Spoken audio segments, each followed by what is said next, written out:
मुझे ये बता दे, जो आरएसएस की तुलना पीएफआई से कर रहे हैं, भाई आरएसएस का एक कार्यकर्ता अमेरिका में जाके अल्लाह अकबर बोल के बम फोड़ा हो, कहीं भी भारत में, दिल्ली में, लेकिन पीएफआई के कार्यकर्ता जो हैं ये सीरिया जाते हैं, सीरिया में ब्लास्ट करते हैं, अफगानिस्तान जाते हैं, तालिबान से मिलते हैं, आईएसआईएस से मिलते हैं, और इनके जो नेता हैं, जो इनके सामने व्हाइट कॉलर टेररिस्ट हैं, ये तुर्की जाके अन्य जगह जाके पैसा इकट्ठा करते हैं। तो इनके जो व्हाइट कॉलर नेता हैं वो हवाला के जरिए तुर्की जो भारत का विरोधी देश है, या फिर सऊदी अरेबिया जो है, वहां से जाके पैसा लाते हैं ताकि देश में दंगा फैला सके। इनका वैसे भी प्रोग्राम है कि 2047 तक भारत पे इस्लाम का राज लाना, जो बिहार के फुलवारी शरीफ की घटना है।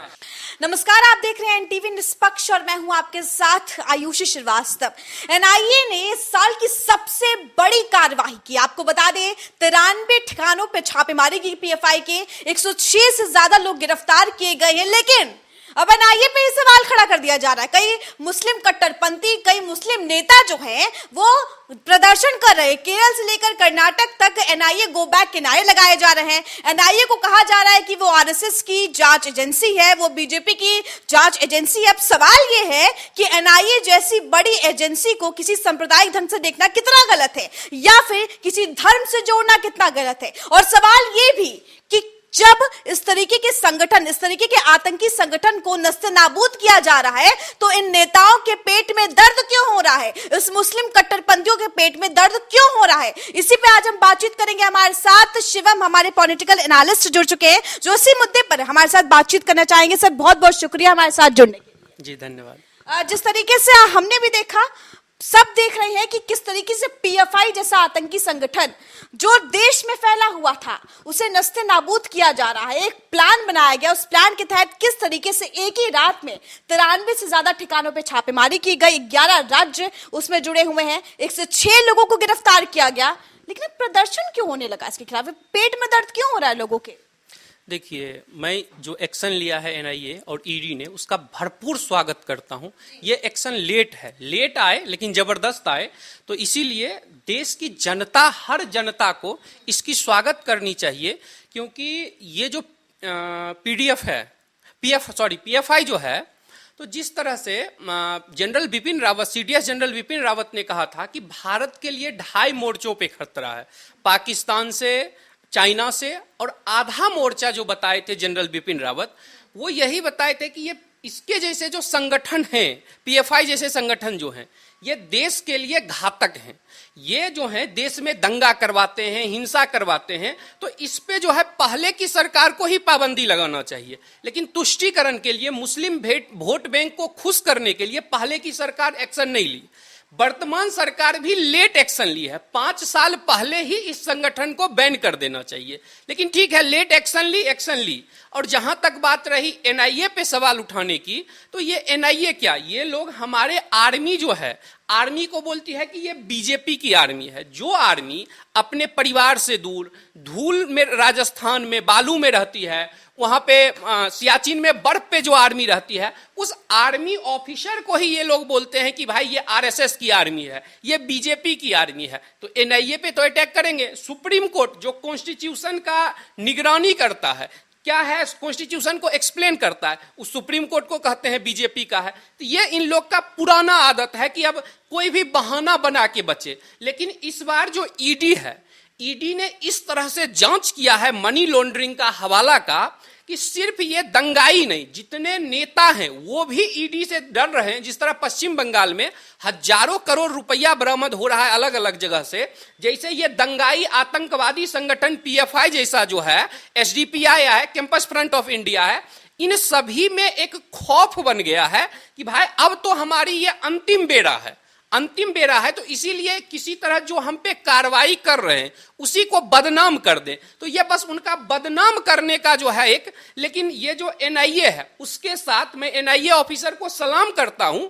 उनके साथ हम जैसे तमाम 132 करोड़ जो देश के लोग हैं, कुछ जिहादी मानसिकता के लोगों को छोड़कर सभी लोग एनआईए के साथ पूर्ण रूपेण खड़े हैं। और एनआईए जो कर रही है वो देश हित में कर रही है, और जल्द से जल्द इस पीएफआई को बैन करना चाहिए, क्योंकि ये पीएफआई जो है ये सिम्मी का ही दूसरा रूप है, अपग्रेडेड वर्जन है। अब कहेंगे कि आप तो ऐसे बोल रहे हो, क्या तथ्य है? पीएफआई सामाजिक संगठन है। बहुत लोग ये भी बोलते हैं कि कोरोना में काम किया। तो उन लोगों को मैं बता दूं कि ये हाफिज सईद जो है, जो मुंबई में हमला करवाया था, वो हॉस्पिटल भी चलाता है। तो वो सामने दिखावा के लिए हॉस्पिटल चलाता है, पीछे बम बनाता है। तो वही पीएफआई का हाल है। और कई लोग कह रहे नहीं नहीं, इसका सिम्मी से कोई लिंक नहीं है। तो मैं उनको तथ्य बता दूं कि सिम्मी से इनका क्या लिंक है। तो जो ये सिम्मी के संस्थापक थे, जिन्होंने सिम्मी नामक आतंकवादी संगठन बनाया था, उनका नाम था ईएम अब्दुल रहमान, दूसरे का नाम था ई अबू बकर, एक थे प्रोफेसर पी कोया। ये तीन व्यक्ति जो थे, इन्होंने सिम्मी बनाया था। सिम्मी की संस्थापक सदस्य में ये थे। और आज जो है पीएफआई के संस्थापक कौन है? पीएफआई के संस्थापक है ई अब्दुल रहमान, ई अबू बकर, प्रोफेसर पी कोया। यानी जो पीएफआई के संस्थापक हैं वही जो है क्या थे? सिम्मी, जो आतंकवादी संगठन जिसको बैन किया गया, जो देश में अलग अलग जगह आतंकवादी हमला करवाती थी। उसी तरह एक और नाम है अब्दुल हमीद का। यह अब अब्दुल हमीद जो है, ये पहले सिम्मी नामक आतंकवादी संगठन का सचिव था। अब ये जो है पीएफआई का सचिव है। तो पीएफआई और सिम्मी दोनों जो है एक संगठन है। तो एक संगठन पे अगर आप बैन लगाइएगा तो दूसरा संगठन जन्म ले लेता है। तो यूएपीए कानून है, इसमें जो संशोधन किया गया था, वो संशोधन इसीलिए किया गया था कि अब व्यक्ति जो व्यक्ति सिम्मी से जुड़ा है, अगर वह आतंकवादी संगठन में लिप्त है तो उस व्यक्ति पे भी बैन लगाया जाए। तो इसीलिए यह सरकार राज्यसभा में बिल पास की थी। उस समय भी बहुत हंगामा हुआ था। और रही बात राजनीति की, तो ये तमाम राजनीतिक पार्टियां जो हैं, ये मैं इनका नाम बताता हूं आपको, मैं इनका भी एक एक करके बताता हूं।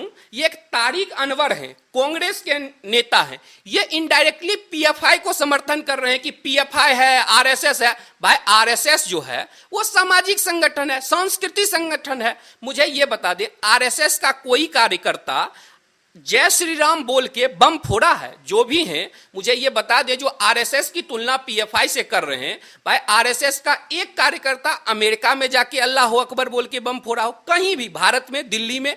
लेकिन पीएफआई के कार्यकर्ता जो हैं, ये सीरिया जाते हैं, सीरिया में ब्लास्ट करते हैं, अफगानिस्तान जाते हैं, तालिबान से मिलते हैं, आईएसआईएस से मिलते हैं। और इनके जो नेता हैं, जो इनके सामने व्हाइट कॉलर टेररिस्ट हैं, ये तुर्की जाके, अन्य जगह जाके पैसा इकट्ठा करते हैं। तो इनके जो व्हाइट कॉलर नेता हैं वो हवाला के जरिए तुर्की, जो भारत का विरोधी देश है, या फिर सऊदी अरेबिया जो है, वहां से जाके पैसा लाते हैं ताकि देश में दंगा फैला सके। इनका वैसे भी प्रोग्राम है कि 2047 तक भारत पे इस्लाम का राज लाना, जो बिहार के फुलवारी शरीफ की घटना है। आज ये ब्रेकिंग न्यूज अभी आ रही है कि जो प्रधानमंत्री हैं, ये जो छापा मारा गया, तो इसमें जिस व्यक्ति को, पीएफआई के नेता को अरेस्ट किया है एनआईए ने, वो बता रहे हैं कि जो बिहार दिवस जो हुआ था सम्मेलन, उसमें प्रधानमंत्री की हत्या की साजिश थी। तो ये जो है, आप सोच लीजिए कि ये ऐसा संगठन है जो प्रधानमंत्री की हत्या करना चाहता है। और ये बोल कौन रहा है? वही पीएफआई का नेता जिसको एनआईए ने गिरफ्तार किया है। तो देश के लोगों को देखना चाहिए कि इस तरह के संगठन को कैसे राजनीतिक पार्टियां वोट बैंक के लिए समर्थन कर रही है। जो संगठन बिहार में ही प्रधानमंत्री को मार देना चाहती थी, वो संगठन के बारे में तारिक अनवर जो है उसको इनडायरेक्टली सपोर्ट कर रहे हैं। एक ये आरजेडी के नेता है बिहार में, बिहार के फुलवारी शरीफ या अन्य जगह पे जो डॉक्यूमेंट बरामद हुआ था, जिसमें यह बताया गया था कि 2047 तक भारत में इस्लाम का राज लाना है। और उस डॉक्यूमेंट जो पीएफआई का था, वो कोई ऐसे नहीं था कि कुछ लिखा हुआ, उसमें प्रॉपर तरीका बताया गया था कि कैसे दलित को डिवाइड करना है, शेड्यूल कास्ट, शेड्यूल ट्राइब को कैसे 50% अपने तरफ लाना है, हर घर में एक पीएफआई को मेंबर को बैठाना है, सेना में पीएफआई के मेंबर को डालना है, उसके बाद सुप्रीम कोर्ट में पीएफआई का मेंबर, पूरे ब्यूरोक्रेसी में पीएफआई का मेंबर डालना है, और फिर भारत पे इस्लाम का राज लाना है। ये जो है, इन्होंने ये पीएफआई का जो डॉक्यूमेंट बरामद हुआ था, उस डॉक्यूमेंट में ये चीज क्लियरली लिखा हुआ था, जो कि छापा में पता चला था जब प्रधानमंत्री रैली करने गए थे उनकी हत्या के लिए। आज उसकी भी पुष्टि हो गई जब एनआईए के ऑफिसर ने गिरफ्तार किया। ये पीएफआई जो है, इस पीएफआई को ये मनोज जी हैं, बिहार के नेता हैं, आरजेडी के बहुत बड़े नेता हैं, ये भी इनडायरेक्टली पीएफआई का सपोर्ट कर रहे हैं। ये केजरीवाल जी जो हैं, जो अपने बगल में आतंकवादी अमानतुल्लाह को रखते हैं, आतंकवादी ताहिर हुसैन को पालते हैं, इनके भी नेता सौरभ भारद्वाज जो हैं, वो भी इनडायरेक्टली पीएफआई का समर्थन कर रहे हैं। जो सबसे बड़ा बात यह भी चीज देखना चाहिए कि जो दिग्विजय सिंह, जो चिदम्बरम या अन्य इनके गैंग के जो लीडर थे, जो ये बता रहे थे कि भारत जो है इसमें आरएसएस टेररिज्म फैला रहा है, यानी आरएसएस को वो टेररिस्ट ऑर्गेनाइजेशन बोल रहे थे दिग्विजय सिंह, चिदम्बरम। लेकिन पीएफआई जब सबूत मिल गया आतंकवादी संगठन है, तो अपने कुछ नेता को राहुल गांधी सामने करके पीएफआई का समर्थन करवा रहे हैं। कुछ नेता चुप होके बैठे हुए हैं। केजरीवाल जी को देख लीजिए, अखिलेश यादव जी को देख लीजिए, उनका नेता जो शफीकुर रहमान बर्क है, वो निकल के पीएफआई जैसे आतंकवादी संगठन का समर्थन कर रहा है। तो कई ऐसे लीडर हैं जो आके पीएफआई का समर्थन कर रहे हैं, कई ऐसे लीडर हैं चुप्पी साधे हुए हैं। तो ये मौन समर्थन को भी देश की जनता को देखना चाहिए। और ये बॉलीवुड का गैंग जो है, जो हर हमेशा इसको जय श्री राम बोल दे, तो बोलता है ये हिंदुत्व टेररिस्ट है। तो भाई जावेद अख्तर, शबाना आजमी, स्वरा भास्कर, आमिर खान, अब जब ये पीएफआई पूरे देश में आतंकवाद फैला रहा है, 2047 तक भारत में इस्लाम का राज लाना चाह रहा है, तो अब क्या हुआ? अब तुम चुप्पी क्यों साधे हुए हो? तो जो लोग आके इनडायरेक्टली सपोर्ट कर रहे हैं और जो लोग मौन हैं, देश की जनता को देखना चाहिए कि ये इनका मौन समर्थन है। जो लोग जैसे केजरीवाल हैं, नए पीएफआई के अगेंस्ट बोल रहे हैं, आतंकवादी संगठन के अगेंस्ट, इसका मतलब उनका मौन समर्थन है। सौरभ भारद्वाज, अतीकुर रहमान जैसे नेता को जो वो बाहर भेज रहे हैं, वो बाहर भेज के अपना इनडायरेक्टली सपोर्ट करवा रहे हैं। तो देश की जनता जो है वो देख रही है। और ये जो लोग छापेमारी से कुछ राष्ट्रवादी लोग खुश हुए, मैं भी कहता हूं मैं भी खुश हूं, सब खुश हैं, लेकिन ये टेम्पररी समाधान है। इस पे आप कार्रवाई कर रहे हो, ये परमानेंट समाधान नहीं है। क्योंकि परमानेंट समाधान है, मैं सभी मुस्लिम को नहीं कह रहा हूं, लेकिन मुस्लिम समुदाय का एक भाग है जो जिहाद नामक आइडियोलॉजी में बिलीव करता है। तो जब तक भारत सरकार चाह के भी उतना एक्शन नहीं ले पाएगी जब तक कि जनता का समर्थन नहीं मिलेगा। तो भारत की जनता, जो नागरिक हैं, उनको भारत सरकार पे ये दबाव बनाना चाहिए, शांतिपूर्ण तरीके से आंदोलन करना चाहिए कि या तो आप मदरसा को बंद कर दो या मदरसा को रिफॉर्म करो, और जो किताब हदीस हो या अन्य किताब हो जो उनको जिहाद सिखाता है, जो उनको सर तन से जुदा करना सिखाता है, उस किताब से उस लाइन को हटाओ। अगर हिंदुस्तान की जनता चाहती है कि भारत में इस्लाम का राज न आए, भारत जो है वो सेकुलर, वास्तविक सेकुलर मुल्क रहे, तो भारत की जनता को सड़क पे शांतिपूर्ण तरीके से आंदोलन करके सरकार पे दबाव बनाना होगा कि भाई साहब आप मदरसा बंद करो या मदरसा रिफॉर्म करो, और जो आपका किताब जिहाद सिखा रहा है उससे उस लाइन को हटाओ। क्योंकि हम हिंदू क्यों नहीं जाके दुनिया में बम फोड़ता है? क्योंकि हमारे पेरेंट्स, हमारे शिक्षक हमें सिखाते हैं कि चींटी को चीनी दो, गाय को रोटी खिलाओ, और उन्हें बचपन से सिखाया जाता है कि जो मूर्ति पूजा करते हैं, जो अन्य अल्लाह को नहीं मानते हैं, जैसे हिंदू हो गए, सिख हो गए, जैन हो गए, ये काफिर हैं, इनको अगर कत्ल कर दोगे तो तुम्हें जन्नत मिलेगी, 72 हूर मिलेगी, मतलब 72 सुंदर लड़कियां जन्नत में मिलेगी। तो ये इन जिहादियों के दिमाग में डालते हैं, जो कि अजमल कसाब के भी दिमाग में डाला था। उन्होंने, कमिश्नर मारिया ने अपने बुक में भी इसका वर्णन किया है मुंबई हमला के बारे में, उस समय वो पुलिस कमिश्नर थे। तो ये आइडियोलॉजी को कुचलना है। नहीं तो पीएफआई जैसे सिमी बंद हुआ, पीएफआई आया, पीएफआई अपना 50 संगठन बना लिया है। तो ये संगठन जो है ये बैन हो जाना, नया संगठन बन जाना, तो इसीलिए पीएफआई का तार जो है सीधे आईएसआई से है। हाँ, ये तो अब ओपनली दिख ही गया है ना। जैसे गर्व से लोग कहते थे कि भारत के मुसलमान जो हैं वो आईएसआईएस नहीं ज्वाइन किए, लेकिन अब एनआईए छापेमारी कर रही है, उसमें देख रही है कि किस तरह से तालिबान को, मतलब पढ़े लिखे मुस्लिम युवा का ब्रेन वॉश करके किस तरह उसको तालिबान में भेजा जा रहा है, किस तरह उसको आईएसआईएस में भेजा जा रहा है। वैसे भी कई घटना आते रहती है कि 21 युवा जो है तालिबान ज्वाइन कर लिया केरला से, 16 युवा आईएसआईएस ज्वाइन कर लिया। तो ऐसी जो घटना आ रही है, ये तमाम घटना जो है ये पीएफआई के द्वारा जो है उनका ब्रेन वॉश किया जाता है। एक तो मदरसा से वॉश होके आता है, सोसाइटी वॉश करती है, मौलाना वॉश करते हैं जो कट्टर मौलाना है, ऊपर से ये पीएफआई जैसे संगठन जो हैं ये ब्रेन वॉश करते हैं और ब्रेन वॉश करके युवा को आतंकवादी जिहादी भारत पे कैसे 2047 तक इस्लाम का राज लाना है ये सिखाते हैं। आपने बताया कि ये जिहादी फैलाते हैं, लेकिन इसी के राष्ट्रीय अध्यक्ष जो हैं बोलते हैं पीएफआई के,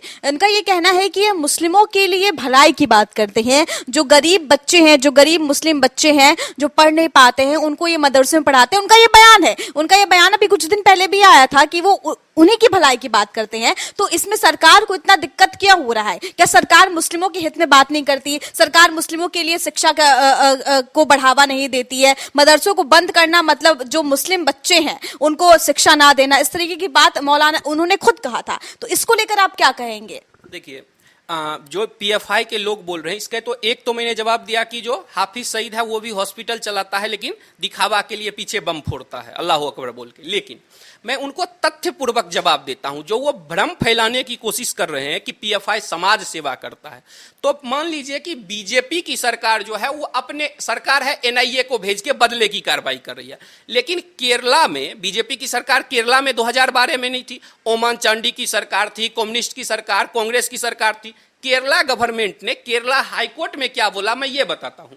2012 में केरला गवर्नमेंट ने हाईकोर्ट में एक हलफनामा एफिडेविट दिया। इसमें बताया कि 27 पॉलिटिकल वर्कर के हत्या में पीएफआई का हाथ है। यह बीजेपी की सरकार ने केरला हाईकोर्ट में एफिडेविट हलफनामा नहीं दिया था। यह उस समय वहां पे ओमान चांडी कांग्रेस की सरकार थी। इसी एफिडेविट में केरला गवर्नमेंट ने बताया था कि सिर्फ केरला में 2012 तक 106 कम्युनल वायलेंस में जो है पीएफआई का कनेक्शन निकला है। यह बीजेपी आरएसएस की सरकार ने नहीं बोला, यह केरला हाईकोर्ट में कांग्रेस की गवर्नमेंट ने बोला। 2015 में पीएफआई के 15 वर्कर को उम्र कैद की सजा सुनाई गई। अब पीएफआई के 15 कार्यकर्ता को उम्र कैद की सजा सुनाई गई। तो क्या वो कोरोना में दवाई बांट रहे थे इसीलिए, या वो ऑक्सीजन दे रहे थे? जो 15 कार्यकर्ता को ये क्या कहते हैं 2015 में ही उम्र कैद की सजा सुनाई गई। तो ये तमाम तथ्य, जैसे आरोप हम पे भी कोई लगा सकता है, आप पे भी कोई लगा सकता है, लेकिन जब कोर्ट में आरोप जाके साबित हो जाए, जब वो कन्विक्ट हो जाए, तब तो संविधान के अनुसार मानेंगे ना। वो भी कांग्रेस के गवर्नमेंट जो है ये आरोप लगाई थी जो कोर्ट में जाके कन्विक्ट हुआ। उसके बाद पीएफआई के द्वारा और कुछ कांड मैं देश की जनता को बताता हूं, क्योंकि भ्रम फैलाने वाले ओवैसी जैसे लोग, तमाम मौलाना जो हैं मुस्लिम पे अत्याचार हो रहा है रोने लगते हैं। हम हिंदुओं का हृदय बड़ा है, हम पिघल जाते हैं तुरंत। लेकिन इन जिहादियों को माफ नहीं करना है, नहीं तो ये जिहादी पीठ में खंजर भोंकेंगे। आप तमाम देश ले लीजिए, जहां जहां इन जिहादियों को शरण दिया गया, आज उसी देश को कब्जाने की कोशिश करते हैं, चाहे वो लंदन हो, ब्रिटेन हो, अन्य देश हो। जो रोहिंग्या हो गए, बांग्लादेशी हो गए, तमाम सीरिया से निकले हुए जिहादी हो गए। मैं बताता हूं कुछ और पीएफआई का समाज सेवा बता रहा हूं। केरला के इडुकी में न्यूमैन कॉलेज के प्रोफेसर थे टीजे जोसेफ। टीजे जोसेफ पे हमला किया और दाहिना हाथ काट दिया। ये पीएफआई का वर्कर 2020 में केरला में टीजे जोसेफ का दाहिना हाथ काट दिया। टीजे जोसेफ का गलती क्या था कि उन पे आरोप लगा दिया कि तुमने मोहम्मद कैसे लिख दिया, तो इसका आरोप लगाया और इस केस में एनआईए की कोर्ट ने 10 दोषी को जो है 8 साल का कारावास दिया। तो अब मुझे पीएफआई के अध्यक्ष बताएं कि टीजे जोसेफ का जो दाहिना हाथ काटा गया था, क्या वो हाथ झूठ में काटा गया था? क्या जिस 10 आरोपी जो थे उनको दोषी मानते हुए 8 साल की कैद की सजा सुनाई गई, तो क्या ये झूठ था? मैं और समाज सेवा बताता हूं पीएफआई क्या करती है। 2011 की बात बताता हूं। कर्नाटका के मैसूर स्थित एसबीआरआर महाजन कॉलेज से 2 छात्र को अपहरण किया, फिर उससे फिरौती का डिमांड किया, बाद में दोनों की हत्या कर दी। और इसमें केडीएफ नामक संगठन पे आरोप लगा था, जो संगठन पहले ही जब पीएफआई बन रहा था उसी समय पीएफआई में विलय कर दिया था। मैं पीएफआई के अध्यक्ष और पीएफआई के तमाम समर्थन करने वाले लोगों को पीएफआई का और समाज सेवा गिनाता हूं। 2015 में पीएफआई के कार्यकर्ता ने विश्वनाथ शेट्टी नाम के एक हिंदू व्यक्ति की हत्या कर दी थी। 2016 में कोच्चि में एनआईए अदालत ने केरला कन्नूर जिला में नारथ में हथियार और विस्फोटक प्रशिक्षण आयोजित करने के लिए 21 पीएफआई वर्कर जो हैं उनको कन्विक्ट किया था, आरोप नहीं लगाया था, कन्विक्ट किया था। 35 ईयर का एक आरएसएस का वर्कर है आर रुद्रेश, इसकी हत्या की गई थी। पीएफआई के बेंगलुरु यूनिट के जो अध्यक्ष हैं असीम शरीफ जो हैं, इनको गिरफ्तार किया गया था। मैं ये लिस्ट गिनाऊं तो आधा घंटा तक गिनाते रहूंगा। एक दो और मैं इनका पीएफआई का समाज सेवा का काम गिना देता हूं। 2019 में वरुण गोखले नाम के एक आरएसएस कार्यकर्ता की बेंगलुरु में बेरहमी से हत्या कर दी गई। इस मामले में 6 लोग को अरेस्ट किया गया है और सभी पीएफआई के जो राजनीतिक विंग है एसडीपीआई, सब उससे जुड़े हुए निकले। जो लोग ये बोल रहे हैं कि ये मोदी सरकार बदले की कार्रवाई है, पीएफआई सामाजिक संगठन है, तो एक सेकंड के लिए उनकी बात मान लिया जाए। लेकिन हाई कोर्ट जो है वो हाई कोर्ट क्या कहा, अब हाई कोर्ट पे भी नहीं विश्वास करेंगे तो क्या किया जा सकता है, वही इस देश के संविधान को एक्सप्लेन करती है। तो केरला हाई कोर्ट जो है मई 2012 में बोला, no doubt PFI and SDPI are extremist organization indulging in serious act of violence, all those say there are no banned organizations, not banned organization। यानी ये जो है मई 2022 में केरला की हाईकोर्ट कह रही है कि पीएफआई और एसडीपीआई जो है ये बैन नहीं हुई है, लेकिन ये कट्टर ऑर्गेनाइजेशन है, ये वायलेंस, सीरियस वायलेंस में, हिंसा में जिम्मेदार है। ये जो है ये केरला की हाईकोर्ट की टिप्पणी है। और पीएफआई का निर्माण ही कैसे हुआ था? पीएफआई जो है जब सिम्मी को 2001 में बैन किया गया था तो अनऑफिशियली 2006 में 22 फरवरी को पीएफआई को बना दिया गया था, लेकिन ऑफिशियली 17 फरवरी 2022 को पीएफआई जो है ऑफिशियली ऑर्गेनाइजेशन बना था। लेकिन पीएफआई बना कैसे था? तो जैसे कि मैंने पहले एक्सप्लेन किया, जो सिम्मी के संस्थापक थे और कुछ अन्य सदस्य जो हैं मिलके और कुछ ऑर्गेनाइजेशन को भी इसमें मर्ज कर दिए। जैसे एक एनडीएफ नाम का केरला का ऑर्गेनाइजेशन था, नेशनल डेमोक्रेटिक फ्रंट, ये भी वायलेंस में संलिप्त था। एक केडीएफ कर्नाटका की संगठन है जिसका नाम है कर्नाटका फोरम ऑफ डिग्निटी, और एक तमिलनाडु का संगठन था एमएनपी, मनिथा नीति परसाई। तो ये जो तीनों संगठन था और सिम्मी के जो संस्थापक थे, इन सब ने मिलके भारत पे इस्लाम का राज कैसे लाया जाए, इसके लिए पीएफआई नामक संगठन को बनाया। और ये एनडीएफ जो है, जब ये जहां राम मंदिर बन रहा है उससे भी इसका लिंक था। ये एनडीएफ जो है बाबरी डेमोलिशन के 2 साल बाद ही 1994 में बना था, और 2003 में केरला के कोझिकोड में मरार बीच पर वहां के 8 हिंदुओं की हत्या किया था। ये एनडीएफ के कार्यकर्ता इसमें संलिप्त थे, जिसको 2007 में मर्ज कर दिया गया और पीएफआई नामक ऑर्गेनाइजेशन बनाया गया। तो ये तमाम जो पीएफआई के मैंने तथ्य बताया है कि केरला हाईकोर्ट क्या कह रही है, उस समय की कांग्रेस की गवर्नमेंट ने क्या एफिडेविट दिया, एनआईए क्या कह रही है, हमारे सीडीएस जनरल बिपिन रावत क्या कह के गए हैं, तो मैंने एक एक करके इसके खिलाफ तमाम सबूत गिना दिए हैं। अगर और क्वेश्चन है तो आप पूछिए। जी, लेकिन कांग्रेस आज चुप्पी साध रही। कांग्रेस के एक नेता हैं, उन्होंने ये तक कह दिया कि पीएफआई उस समय जब हमारी सरकार थी उस टाइम पीएफआई का इतना कुछ वो था नहीं। पीएफआई में उस टाइम ना दंगे होते थे, उस टाइम ना इतना पीएफआई जो है एक्टिव थी। जब से मोदी सरकार आई है तब से पीएफआई का वो है कि पीएफआई एक आतंकी संगठन है, पीएफआई से युवा जो है आईएसआई में जा रहे हैं, इस तरीके का बयान भी सामने आया। दूसरा आम आदमी पार्टी जो है वो भी पूरी तरीके से चुप्पी साधी हुई है इस चीज पे। अहमदुल्ला खान है, उनका ये बयान भी सामने आया था अभी कुछ जब उनका एसीबी ने छापेमारी की, उसके बाद भी उनका ये बयान सामने आया था कि इनके मुसलमानों से इतनी दिक्कत क्या होती है। भाई मुसलमान या रहे हिंदुस्तान में कि छोड़ के चले जाएं यहां से। देखिए, पहले में कांग्रेस की बात आपने किया, तो कांग्रेस ने ही केरला हाईकोर्ट में एफिडेविट दिया। दूसरा बोला कि हमारे समय में दंगे नहीं होते थे, ये नहीं वो नहीं। तो मैं देश की जनता को वो याद ही होगा कि जब त्योहार का समय आता था तो हमारी आपकी परिवार के जो माँ होती थी, पिता होते थे, वो चिंतित होते थे अगर हम लोग मॉल चले जाते थे कि कहाँ बम धमाका हो जाए। 2005 से लेके 2006 से लेके 2012 तक बराबर सीरियल बम ब्लास्ट हुए करते थे, कभी जयपुर में, कभी दिल्ली में, कभी मुंबई में। तो बराबर देश में बम धमाका होता था 2006 से 2012 तक। ये जो आतंकवादी घटना होते थे, क्या ये दंगा नहीं था, या तमाम अन्य तरह की जो हिंसा हो रही थी? मुझे ये बताएं देश के लोग, 2014 के बाद से अभी तक कश्मीर को छोड़ दिया जाए तो पूरे भारत में मुझे 5 जगह बता दें 2014 से 2022 के बीच पूरे भारत में। अब जो है बम धमाका होना बंद हो गया तो हम लोग भूल गए हैं, लेकिन देश के लोगों को यह ध्यान रखना चाहिए कि आज हम शांति सुकून से ट्रेन में फ्लाइट में चल रहे हैं। दिल्ली में तो हुआ था, दिल्ली में तो हुआ था और नाम भी सामने आया है। पीएफआई में कई ऐसे लोग थे जिनका नाम सामने आया कि वो दिल्ली दंगाई में शामिल। हाँ, दिल्ली में दंगा हुई, मैं अभी आता हूं दंगे पे। मैं आतंकवादी घटना की बात कर रहा हूं कि जो 2014 से 2022 तक एक भी आतंकवादी घटना नहीं हुई, कहीं हवाई जहाज में कहीं भी बम ब्लास्ट नहीं हुआ। तो ये एक सफलता है हमारी एजेंसी की, हमारी सरकार की। तो जिसका जो सफलता है उसको वो उसकी जिम्मेदारी, उसको धन्यवाद इस चीज के लिए करना चाहिए। तो इसके लिए एनआईए को भारत सरकार जो है इसके लिए वो बधाई की पात्र है। तो रही बात दंगा की, तो दंगा जो है वो उत्तर प्रदेश में दंगा कंट्रोल किया गया है। दिल्ली में 1-2 दंगा पीएफआई नामक संगठन ने किया है।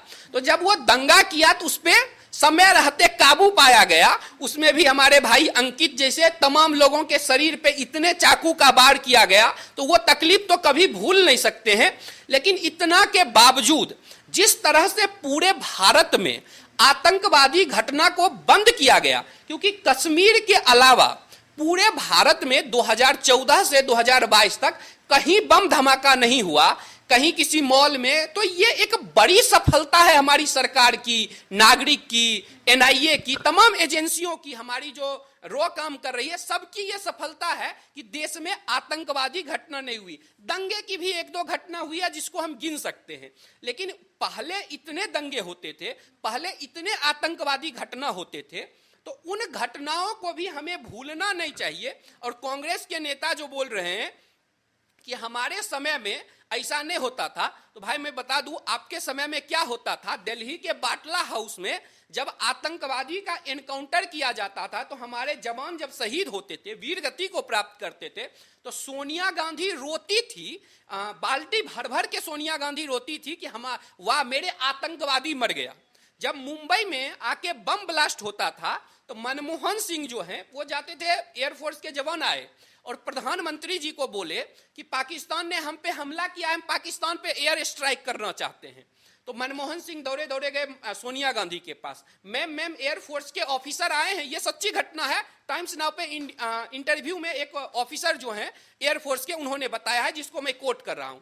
तो जब मनमोहन सिंह सोनिया गांधी के पास गई कि पाकिस्तान पे स्ट्राइक करना चाहते हैं हमारे ऑफिसर, तो सोनिया गांधी ने डांट के मनमोहन सिंह को कहा जा चुपचाप बैठो। क्यों? क्योंकि अगर पाकिस्तान पे हमला करेंगे तो हमारे देश के कट्टर मौलाना नाराज हो जाएंगे, तो फिर वो फतवा हमारे लिए नहीं देंगे। तो इसलिए जो है पाकिस्तान पे जो है हमला करने नहीं दिए थे। आज वही देश है जब कश्मीर में या अन्य छोटी छोटी जगहों पे जब हमला किया था जम्मू एंड कश्मीर में, तो क्या हुआ, पाकिस्तान में घुस के हमारे जवानों ने मारा। तो ये जो है इसका श्रेय जवानों को दिया जाता है, लेकिन इसका पॉलिटिकल डिसीजन लेना वो भी अपने आप में हिम्मत की बात है। तो उस पॉलिटिकल डिसीजन का क्रेडिट जो है वो भारत सरकार को मिलती है कि उन्होंने पाकिस्तान को जाकर के सबक सिखाया। तो इसीलिए ये मैं अमानतुल्लाह खान की बात आप कर रहे हैं, तो अमानतुल्लाह खान सीरियल ऑफेंडर है। वो एक घटना जो है, आप कुछ पूछना चाह रही है, पूछ लीजिए। तो अमानतुल्लाह खान जो है वो सीरियल ऑफेंडर है। जैसे अमानतुल्लाह खान जो है उस एक जैसे कोई काम हो कहे कि हाँ भाई ये चलो इस पे केस चलाया जाए, लेकिन उस पे जो है ऐसी कानून लगनी चाहिए, क्योंकि वो कैमरा के सामने मंच से मनोज तिवारी जी को धक्का दिया। वो जो है संविधान जो बुलडोजर जो है अतिक्रमण पे चल रहा था। तो ये तक कहा कि मैं मुसलमानों के साथ खड़ा रहूंगा, रोहिंग्यास के साथ खड़ा रहूंगा, उन्हें जमीन देता रहूंगा, क्या कर लोगे? हाँ, तो अमानतुल्लाह खान जो ये बात बोल रहे हैं, एक्चुअली उसके पीछे केजरीवाल जी का हाथ है कि केजरीवाल जी चाहते हैं कि हम प्रधानमंत्री बने। तो जब हम प्रधानमंत्री बने तो हमें मुस्लिम वोट कैसे मिलेगा? तो देश के तमाम मुस्लिम को हम अमानतुल्लाह खान के नाम पे इकट्ठा करके तुष्टीकरण के नाम पे वोट लेंगे और हिंदुओं को जात पात में बांट देंगे। तो ये सारा षड्यंत्र माननीय केजरीवाल जी का किया हुआ है, क्योंकि ये अमानतुल्लाह खान की इतनी बोलने की औकात नहीं है, क्षमता नहीं है। ये उसके पीछे केजरीवाल जी जो हैं ये उसको हिम्मत दे रहे हैं कि तुम जाओ आतंकवादी का समर्थन करो, तुम जाओ रोहिंग्या मुसलमान का समर्थन करो, तुम जाओ बांग्लादेशी का समर्थन करो। तो ये अमानतुल्लाह खान जो बदतमीजी कर रहा है, जो संविधान के साथ खिलवाड़ कर रहा है। और संविधान से याद आया, जो संविधान बचाओ गैंग है, जो बोलता है संविधान खतरे में है, भाई तुम कहां गए? तुम आज क्यों चुप हो जब पीएफआई जो है वो संविधान के साथ खिलवाड़ कर? उनकी नजर तो गुजरात चुनाव पे है। हाँ, आज जो केजरीवाल जी हैं वो चुप क्यों हैं? गुजरात चुनाव राजनीतिक पार्टी है, गुजरात वो जा सकते हैं, उनका स्वागत है, देश में कोई भी चुनाव लड़ सकता है। लेकिन आज जो है केजरीवाल जी जो हैं वो पीएफआई पे इतनी बड़ी छापेमारी हुई, पता चला प्रधानमंत्री पे हमला हुआ, वो तो छोटी छोटी बात पे ट्वीट करते हैं, आज कौन सा मूवी देखे, मूवी को कितने पॉइंट्स देने हैं। आज क्या हुआ? आज पीएफआई पे इतना बड़ा हुआ, जब मुझे याद है जब ये पद्मावती मूवी रिलीज हो रही थी तो उसमें एक बस पे 2-3 पत्थर पड़ गए थे, तो केजरीवाल जी रोने लगे, रात भर नहीं सोए, ऐसा मीडिया में आके बताए। लेकिन वही जिहादी जब बम फोड़ते हैं, जब वही जिहादी जो है वो आक्रमण करते हैं, मोदी जी की हत्या की साजिश रचते हैं, तब यही केजरीवाल जी चुप हो जाते हैं। तो इन तमाम पार्टियों को, इस देश की जनता को समझना चाहिए कि किस तरह से ये तमाम पार्टियां जो है वो तुष्टीकरण करने के लिए, मुस्लिम वोट बैंक के लिए, कट्टर मौलाना को खुश करने के लिए देश के आंतरिक सुरक्षा को खतरा में डाल रही है। इनका म्यूचुअल अंडरस्टैंडिंग है। पॉलिटिकल पार्टी चाहती है कि हमें सत्ता मिल जाए, और ये जो मौलाना है ये चाहते हैं चलो अभी कुछ दिन तुम सत्ता में रह लो, पहले हम अपने आप को, अपने जिहाद को मजबूत कर लेते हैं, फिर इनको भी नहीं छोड़ेंगे। उनके लिए तो हर जो मूर्ति पूजा करे वो हर काफिर है, जो अल्लाह को नहीं माने, किसी और पद्धति को माने। तो इसीलिए बाद में इनका भी हरिओम वो लोग करेंगे। लेकिन अभी वर्तमान ये लोग सत्ता के मोह में आकर के म्यूचुअल अंडरस्टैंडिंग बना करके देश के लिए खतरा पैदा कर रहे हैं। एक आखिरी सवाल आपसे लिए चलते हैं कि कहा जाता है कि योगी जी ने यह पहले ही भाप लिया था जब वो सांसद थे गोरखपुर के, कि पीएफआई जो है आगे चल के बहुत बड़ी मुश्किल खड़ा कर सकता है। अब योगी सरकार का यह प्लान भी है कि जितने भी जो है वक्फ बोर्ड के जमीन है वहां पर भी सर्वे किया जाए, जितने भी अवैध मदरसे हैं उस पर बुलडोजर चलाया जा रहा है। इसको आप किस तरीके से देखते हैं? क्या ये हर राज्य में प्लान जो है ये चलना चाहिए? देखिए, योगी जी जो हैं वो दूरदर्शी नेता हैं, इसमें तो कोई शक की बात नहीं है। वो विपक्ष के लोग भी ऑफ कैमरा ये बात बोलते हैं, मैं कई लोगों से बात करता हूं, तो वो सही बोले, क्योंकि एक घटना नहीं है। अभी जो हाल में हुआ है, कन्हैया लाल जी की हत्या हुई है, उमेश कोहले जी की हत्या हुई है, वो चिश्ती जो हिंदुओं के दुकान से सामान खरीदने की बात नहीं कर रहा था, ये तमाम लोग का लिंक जाके पीएफआई से जुड़ता है। तो योगी जी ने जो कहा वो सही किया, और उन्होंने मदरसा में भी रिफॉर्म शुरू किया है। और ये वक्फ बोर्ड जो है, इसको तो कांग्रेस पार्टी इतनी संपत्ति, इतनी पावर शक्ति दे दी कि अभी हम आप जिस जगह पे बैठ के बोल रहे हैं, इंटरव्यू कर रहे हैं, इसको भी अगर वक्फ बोर्ड बोल दे कि ये हमारी संपत्ति है तो हो गया, से उसकी संपत्ति है, हम आप कुछ नहीं कर सकते हैं। तो इतना पावर जो है इस देश के नागरिक, चलो भाई पैसा वाला आदमी जो है वो सुप्रीम कोर्ट में जाके थोड़ा चुनौती देके केस भी लड़ सकता है, लेकिन जो गरीब आदमी है, किसी जैसे अभी तमिलनाडु में एक घटना है कि पूरे गांव को ही बोल दिया कि हमारा है। ऐसा एक घटना नहीं, 50 सैकड़ों ऐसे घटना है जहां आम लोगों के जमीन को बताया चलो भाई ये हिंदू का जमीन है, चलो इस पे कब्जा कर लिए, बोल दिया ये वक्फ की संपत्ति है। उस गरीब हिंदू के पास जो है कोई उपाय भी नहीं है, कोई पैसा भी नहीं है कि वो सुप्रीम कोर्ट में केस जाके लड़े। अब बाकी जो इनका खुद का जो कोर्ट बना हुआ था, ये मुस्लिम का खुद का जो बना हुआ था, उसमें जाके भी उनका भी ट्रिब्यूनल था, उनका ही उसमें जज था, सब उनके द्वारा अपॉइंट किया हुआ था, तो उसमें जाके कुछ कर भी नहीं सकते थे। तो ये कानून जो बनाया गया था कांग्रेस पार्टी के द्वारा, इस कानून को ज्यादा से ज्यादा लोगों को बताना चाहिए ताकि पता चल सके कि कांग्रेस पार्टी कितनी गर्त में इस देश को ले गई थी, किस तरह से उन्होंने हिंदुओं के जो मानव अधिकार हैं, जो उनका फंडामेंटल राइट है, उन सभी को खत्म करने का कोशिश किया था। यहां तक कि संविधान, उनको कोर्ट जाने का भी अधिकार नहीं दिया था। वो तो भला हो सुप्रीम कोर्ट का, जिस सुप्रीम कोर्ट ने यह टिप्पणी किया था एक केस में कि सुप्रीम कोर्ट से आने में किसी को रोका नहीं जा सकता है, लेकिन गरीब आदमी पैसा कहां से लाई? तो ये कांग्रेस वाले या अन्य पार्टी, ये जो तुष्टीकरण वाले हैं, ये तो आतंकवादी के लिए भी 2 बजे रात को कोर्ट खुलवा लेते हैं। तो इसीलिए आम आदमी के लिए ये वक्फ बोर्ड जो है, ये इस तरह से आम आदमी को लूटता था। और जो नेता थे, वो नेता जो क्या करते थे, पहले आम आदमी के जमीन पे वक्फ बोर्ड से कब्जा कब्जा करवा देते थे। और फिर इनके तमाम माफिया आजम खान जैसे जो नेता थे वो फिर उस जमीन वक्फ बोर्ड के जमीन पे कब्जा कर लेते थे, जो जिसका अभी तमाम सबूत निकल रहा है आजम खान के पास से कि क्या क्या कांड किया है वो। तो बस देश की जनता को सजग रहना है और बस जो सही है उसका साथ देना होगा। नहीं तो जिस तरह भारत पहले इन जिहादियों का गुलाम रहा था, जो बोलता है ये जिहादी का प्लान है 2047 तक फिर भारत को गुलाम करे, तो उससे इस देश के नागरिक को सजग रहना होगा कि किस तरह फिर हमारा देश इन जिहादियों के, इन कट्टर मौलानाओं के चंगुल में फिर से गुलाम ना बन जाए। तो ये नागरिक ही कर सकती है, उनकी सजगता, जागरूकता और बुद्धिमानी ही भारत को मुस्लिम राष्ट्र बनने से रोक सकती है। बहुत बहुत शुक्रिया इस मुद्दे पर बातचीत करने के लिए। तो जिस तरीके से एनआईए का पीएफआई पे लगातार एक्शन जारी है, ऐसे में देखना काफी अहम होगा कि आगे इस पर और किन किन नेताओं के बयान भी सामने आते हैं, क्या प्रदर्शन होता है एनआईए को लेकर और भी राज्यों में कि नहीं होता है, इस पर हमारी नजर बनी रहेगी। आप देखते रहिए एनटीवी निष्पक्ष। नमस्कार, मैं हूं दिव्या सेठ शाह। मैं शरद जी और उनके पूरे परिवार को निष्पक्ष प्रतिदिन और एनटीवी डिजिटल प्लेटफॉर्म की शुरुआत करने के लिए बहुत बहुत बधाई देना चाहती हूँ और ये उम्मीद करती हूँ कि आप सब मेरे साथ उनके इस मिशन को सफल बनाने में उनका सहयोग देंगे, समर्थन देंगे। धन्यवाद।